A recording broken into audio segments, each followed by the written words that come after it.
अपने बाप से साफ साफ कह देती है कि मैं किसी और वजह से इस बात से इनकार नहीं कर रही, बल्कि तैमूर की खातिर ही इनकार कर रही हूँ ताकि उसे दुनिया की बातों को फेस ना करना पड़े। जिस पर उसकी माँ कहती है कि तुम्हारा दिमाग ख़राब हो चुका है, किस तरह की फजूल और बहकी बहकी बातें कर रही हो। इस तरह की बातें करने से तुम्हें कुछ हासिल नहीं होगा। देखो, ज़िंदगी को जीना तो है, अच्छे तरीके से जियो। मैं नहीं चाहती हूँ कि तुम दर दर की ठोकरें खाओ। आप देखेंगे कि हूर कहती है कि मुझे अपने भाई की किए की इतनी गहरी सज़ा मिली है कि अभी मैं उस टेंशन से बाहर नहीं निकली हूँ। आप मुझे नई अजीतों में क्यों डाल रही हैं? आप नहीं जानती हैं क्या उनके घर वाले इस रिश्ते के ख़िलाफ़ है, सिर्फ़ और सिर्फ मजबूरी की खातिर ये रिश्ता कर रहे हैं। काश आपको इन सब बातों का अंदाज़ा होता, फिर आपको अपनी बेटी की इज़्ज़त और ज़िल्लत की पहचान हो जाती। जिस पर उसकी माँ कहती है कि मैंने बहुत से दुख देखे हैं, बहुत सी तकलीफ़ें देखी हैं। तुम नहीं जान सकती हो कि क्या बेहतर है तुम्हारे लिए और क्या नहीं है। दावर जो भी था कल था तुम्हारा, आज तैमूर है, और इस बात को समझने की कोशिश कर लो, क्योंकि ये बातें समझे बगैर तुम्हारा बिल्कुल भी गुजारा नहीं हो सकता। और ये सब कुछ सोचना बिल्कुल बेफजूल है। देखो, इस तरह की बातें सिर्फ़ और सिर्फ तुम्हें ज़हनी अज़ियत देंगी, इसके अलावा कुछ नहीं। और मैं ऐसा नहीं चाहती हूँ। मैं चाहती हूँ कि तुम अपनी ज़िंदगी में आगे बढ़ जाओ और हर चीज़ को पीछे छोड़ दो। तैमूर भी उसको काफ़ी हौसला देता है और कहता है कि परेशान होने की कोई ज़रूरत नहीं। मैं तुम्हारे सामने ढाल बन के खड़ा हूँ। काश तुम्हें इन सब बातों का अंदाज़ा हो जाए। लेकिन अब देखेंगे कि वो खुद बहुत परेशान है और कुछ समझने की कोशिश नहीं कर रही, और समझ रही है कि सब मेरे दुश्मन है, क्योंकि उसने जो वक्त गुजारा है, जो वक्त वो दावर के साथ गुजार के आई है, उसे ज़िंदगी की बहुत बड़ी हकीकतें मालूम हो गई हैं कि कोई इधर अपना नहीं होता है। आप देखेंगे कि हूर से तैमूर साफ साफ कहता है कि अभी तुम गहरे सदमे में हो, लेकिन जब सदमे से निकलोगी तो तुम्हें ज़रूर किसी के साथ की ज़रूरत पड़ेगी। और कभी भी अपने आप को अकेला मत समझना इन सब चीज़ों में। मैं तुम्हारे साथ हमेशा खड़ा था और हमेशा खड़ा रहूँ। ये सब कुछ करने पर मजबूर है, क्योंकि अब देखेंगे कि जिस तरीके से वो इस बात पर इनकार कर देगी और कहेगी कि मैं ऐसा नहीं करना चाहती। लेकिन इन सब चीज़ों में भी तैमूर का ही सारा मसला है। वो उसके लिए ही ये सब कुछ करने की कोशिश कर रही है और सोच रही है कि बहुत जल्द सारे मामले को ठीक कर दे। लेकिन जी, आप देखेंगे कि दिन ब दिन उसके लिए मामलात बिगड़ते हुए उसको दिखाई दे रहे हैं, और उसको ऐसा लग रहा है कि सारा मामला जो है वो ख़राब हो जाएगा। लेकिन वो ये नहीं जानती कि तैमूर उसके साथ किए गए हर चीज़ को ठीक करने की कोशिश कर रहा है, और उसको ऐसा लग रहा है कि जैसे उसके लिए सब ख़राब होने वाला है। आप देखेंगे कि किस कदर टेंशन में आ चुकी है बेचारी, और समझ ही नहीं आ पा रही उसको कि आखिर वो क्या करे। उसकी माँ उसको समझाती है कि मैं तो तुम्हें यही मशवरा दूंगी कि जो जैसा चल रहा है उसको वैसा ही चलने दो, क्योंकि ये सब कुछ करके तुम्हें कुछ हासिल ना होगा। हूर की दादी भी इसको समझाएगी और कहेगी कि अपने दिल से फजूल की बातें निकालो और अपनी ज़िंदगी को जीना शुरू करो। इसलिए बेहतर यही है कि जो जैसा हो रहा है वैसा ही करो।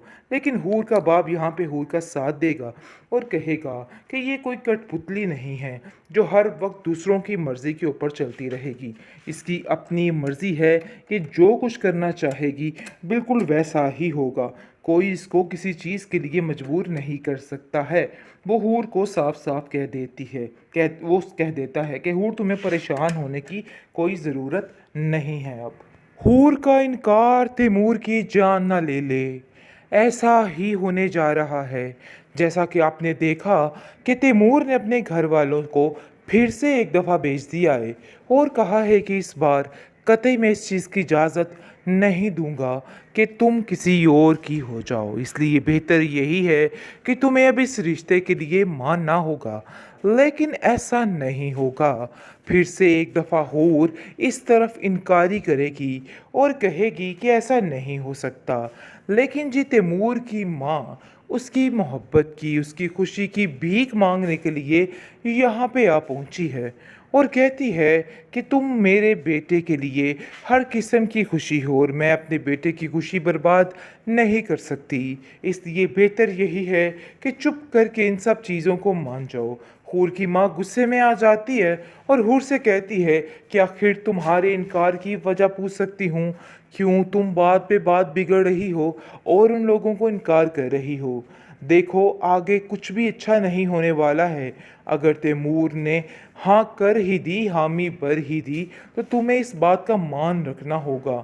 ये बातें तुम नहीं समझ पा रही हो। आगे से वो कहती है कि मुझे आपकी समझ नहीं आ रही कि आखिर आप क्या करना चाहती हैं, कब तक आप मुझे इस किस्म की बेबसी में रखना चाहती हैं।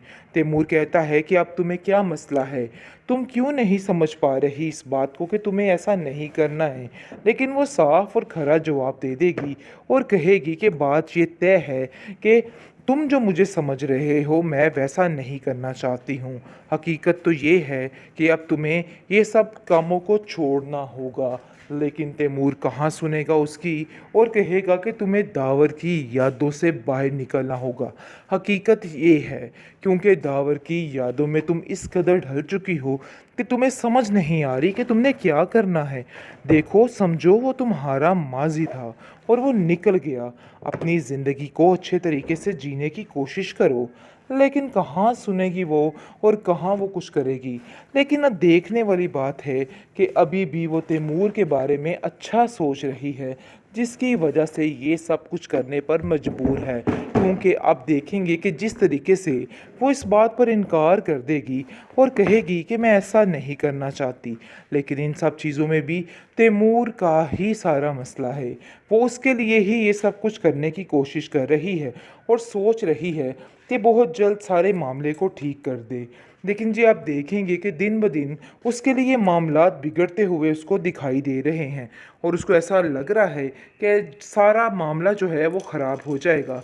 लेकिन वो ये नहीं जानती कि तैमूर उसके साथ किए गए हर चीज़ को ठीक करने की कोशिश कर रहा है और उसको ऐसा लग रहा है कि जैसे उसके लिए सब खराब होने वाला है। आप देखेंगे कि किस कदर टेंशन में आ चुकी है बेचारी और समझ ही नहीं आ पा रही उसको कि आखिर वो क्या करे। उसकी माँ उसको समझाती है कि मैं तो तुम्हें यही मशवरा दूंगी कि जो जैसा चल रहा है उसको वैसा ही चलने दो, क्योंकि ये सब कुछ करके तुम्हें कुछ हासिल ना होगा। हूर की दादी भी इसको समझाएगी और कहेगी कि अपने दिल से फजूल की बातें निकालो और अपनी ज़िंदगी को जीना शुरू करो। इसलिए बेहतर यही है कि जो जैसा हो रहा है वैसा ही करो।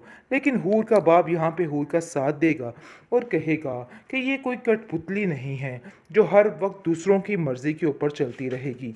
इसकी अपनी मर्ज़ी है कि जो कुछ करना चाहेगी बिल्कुल वैसा ही होगा। कोई इसको किसी चीज़ के लिए मजबूर नहीं कर सकता है। वो हूर को साफ साफ कह देती है, वो कह देता है कि हूर तुम्हें परेशान होने की कोई ज़रूरत नहीं है।